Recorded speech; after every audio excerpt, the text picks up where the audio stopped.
una ojeada ilícita a una extraordinaria teoría del todo. Parte D. Juego de los principios de la creación en la Natividad, una pintura desconocida de Leonardo. Es la primera vez que oigo hablar de la Natividad de Leonardo.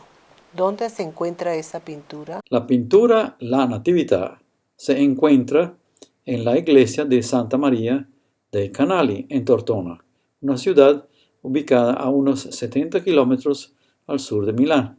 Y aquí una copia. La Natividad es atribuida a una supuesta escuela leonardesca. Sin embargo, Giorgio Vasari, el biógrafo de Leonardo, escribió que Ludovico el Moro ofreció la Natividad de Leonardo a Maximiliano I, cuando este emperador se casó en 1494 con Bianca Maria Sforza, la sobrina de ese duque de Milán. La Natividad no llegó nunca a manos de Maximiliano I, porque el marqués de Tortona, hermano de Bianca Maria Sforza, retuvo esa pintura en su ciudad. Sobraban razones. Maximiliano gastó la dote excepcional de Bianca muy rápidamente, antes de abandonarla en Austria, y Ludovico fue derrotado en 1500, cuando sus mercenarios suizos rehusaron combatir con los mercenarios suizos pagados por los franceses. Además del testimonio de Giorgio Vasari, en 1568, hay otras 3 razones para suponer que la Natividad, ubicada en la iglesia de Santa María dei Canali, fue verdaderamente pintada por Leonardo da Vinci. La parte superior del cuerpo de los 2 ángeles que bendicen la escena se encuentra dentro del establo, pero las piernas de los 2 ángeles penetran una nube ubicada fuera del establo. Ese truco evoca el principio de la ubicuidad, por el cual un objeto puede encontrarse en mundos separados simultáneamente. Segunda, el hecho que las piernas de los 2 ángeles permanezcan sumergidas en una nube apunta al principio de la coincidencia, por el cual objetos separados pueden ocupar el mismo espacio al mismo tiempo. La tercera razón muestra que el principio de la coincidencia y el principio de la ubicuidad están unidos en una misma escena. Sin la nube, el milagro de la coincidencia o de la superposición cuántica desaparece, y sin los ángeles, el milagro de la ubicuidad o del entrelazamiento cuántico cesa de ser. La computación clásica responde a principios triviales, aparentemente opuestos a los principios fantasmales de la computación cuántica. Veamos los 2 conjuntos de principios en una misma vista. A la izquierda, el principio de la localidad establece que un objeto no puede existir en varios lugares a la vez. Ese hecho impide que me desplace simultáneamente a lugares separados, lo cual niega la realidad del entrelazamiento cuántico delineado a la derecha. Similarmente, el principio de la impenetrabilidad, a la izquierda, enfatiza que objetos separados no pueden compartir el mismo espacio al mismo tiempo. El principio de impenetrabilidad, parecido al principio de exclusión de Pauli en física cuántica, impide que entre a este cuarto atravesando una de las paredes de ladrillos. Al parecer, la realidad clásica, a la izquierda, niega la realidad de la superposición cuántica a la derecha. Los principios de la computación clásica y los principios de la computación cuántica se sostienen recíprocamente. En la Natividad, José simboliza la computación clásica de la primera tensión, María la computación cuántica de la segunda atención y Jesús la tercera atención. La relación entre las 3 formas de atención de la naturaleza y de la mente humana anima la heurística logos y la teoría del todo que presento con más detalles en los 3 laberintos de Así regresó Quetzalcóatl. La heurística logos lleva a suponer, por ejemplo, que el mural desaparecido de Leonardo, Batalla de Anghiari, está preservado en Florencia debajo de la pintura Batalla di Marciano de Giorgio Vasari. ¿Cómo surgió la heurística logos en sus escritos? El misterio del progreso había influenciado mis estudios de bachillerato en Italia y en Venezuela en los segundos 50. Cuando estudiaba de día ingeniería de petróleos en Luz, la Universidad del Zulia en Maracaibo, a principios de los 60, el profesor mexicano de filosofía, Adolfo García Díaz, me guiaba durante mis estudios vespertinos en el conocimiento de la lógica monovalente de proposiciones verdaderas. Esa es la lógica expresada a la vuelta del siglo VI ante la era común por el filósofo griego itálico Parménides de Elea. Después que Petróleos de Venezuela, PDVSA, me transfiriese a Caracas en 1983, el profesor argentino Ángel Capelletti de la Universidad Simón Bolívar me ayudaba durante las noches a investigar la lógica polivalente de la ambigüedad. Esa es la lógica propuesta por el filósofo griego Ionio Heráclito de Éfeso.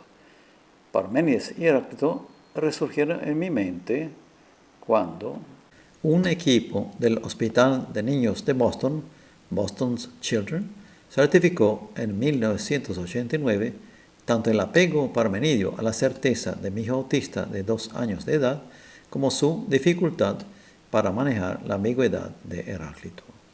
Entre 1994 y 1997, PDVSA me retuvo en el CEPR, Center for Energy and Environmental Policy Research, del MIT en Cambridge, Massachusetts, como científico visitante. Allí, cerca de Río Charles y a la derecha de la figura, trabajaba de día en los escenarios de crecimiento global de energía y riqueza per cápita hasta el año 2060. Y de noche investigaba el autismo y la génesis del lenguaje en la Universidad de Harvard. A la izquierda en la figura. En 1996, el psicolingüista Alfonso Caramazza de la Universidad de Harvard y la neuropsicóloga Helen Tager-Flasberg de la UMass me ayudaron a examinar 9 sujetos autistas de alto funcionamiento y 2 genios en tareas con y sin ambigüedad. Pero fue mi hijo autista de 10 años de edad quien, durante una tempestad de nieve en Sharon, Massachusetts, en enero de 1997, me condujo espontáneamente a las raíces del autismo y de la inteligencia social. Todo eso me llevó a recibir de la Universidad de Harvard el premio por una tesis sobresaliente en el área de las ciencias naturales y humanas. ¿Cómo llegó a observar las raíces de la inteligencia social en enero de 1997? Al alba de un día nevado en Sharon, Massachusetts, le pregunté a mi hijo si deseaba beber jugo de naranja o leche, y me contestó que quería leche. Antes de darle la leche, sin embargo, le volví a preguntar para asegurarme si quería leche o jugo de naranja, y me contestó que quería jugo de naranja. Curioso, invertí varias veces los términos de ese dilema, y mi hijo escogía siempre el último término. Al igual que Parménides, Confucio y la X del hombre vitruviano, mi hijo no podía, y aún no puede, sublimar mundos en colisión. De vuelta a Caracas, desde 1998 al 2001, el profesor José Padrón, en el doctorado en Educación e Investigación de la UNES, Universidad Nacional Experimental Simón Rodríguez, me ayudó a descubrir la danza de la localidad con la no localidad en el discurso humano. Desde el 2001 hasta el día de hoy, he tratado sin éxito de confutar la heurística Logos. Por eso, a finales de octubre del 2013, mi esposa organizó una entrevista sobre el autismo, el cambio climático y el progreso en un refugio de los Andes venezolanos. La heurística Logos, descrita en la entrevista que corrió en la niebla de ese lugar, es conectada a centenares de ejemplos en las 300 preguntas y respuestas de los 3 laberintos de Así regresó Quetzalcóatl, publicados en inglés, español e italiano por medio de Amazon Kindle. ¿Por qué los 3 laberintos de Así regresó Quetzalcóatl introducen su teoría del todo en forma de entrevista? Mi educación en Italia, en Venezuela y en los Estados Unidos me ha llevado a creer que el yo creativo empieza a surgir cuando soñamos la solución espontánea de problemas críticos, que vemos como si fuesen preguntas retadoras antes de aterrizar en el mundo real. En el 2007, una carta del senador Edward Kennedy desde los comunes de Boston me llevó al sueño de ayudar a los comunes de la Tierra, por ejemplo, las especies libres que están desapareciendo en silencio.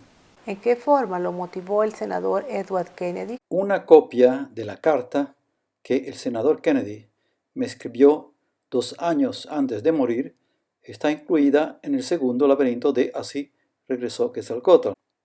En su carta, Edward Kennedy implica que todos los ciudadanos del mundo debemos hacerle frente con decisión a los retos planteados por el cambio del clima y por el fundamentalismo terrorista.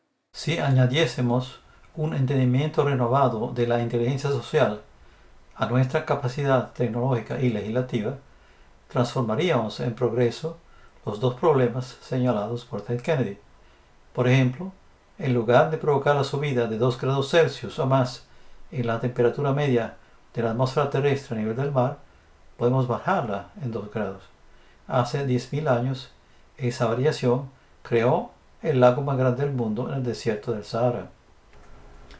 Como lo hizo José con el faraón hace unos 37 siglos, tenemos que actuar en los años de abundancia de las 7 vacas gordas para superar los años de escasez de las 7 vacas flacas. Quiero terminar este documental presentando mi traducción al español de la carta que el senador Edward Kennedy me envió el 14 de mayo del 2007. Apreciado señor Casella, gracias por su correspondencia reciente acerca del calentamiento global y del fundamentalismo. Comparto sus preocupaciones. Durante mi estadía en el Senado, he trabajado duramente para promulgar leyes que combatan la polución, preserven nuestro ambiente y recursos naturales y den protección a las especies en peligro. Siento con mucha fuerza que debemos trabajar con más ahínco para disminuir la cantidad de polución descargada en nuestros océanos, puertos, ríos y lagos y reducir las emisiones que contaminan el aire que respiramos. El problema con el cambio global del clima es real y en crecimiento. Después de años de insistir que no estaba claro si el cambio global del clima era causado por el hombre o natural, hasta el presidente Bush ha comenzado recientemente a analizar el reto serio del cambio global del clima. Sin embargo, la Administración y el Congreso deben respaldar sus palabras con acciones.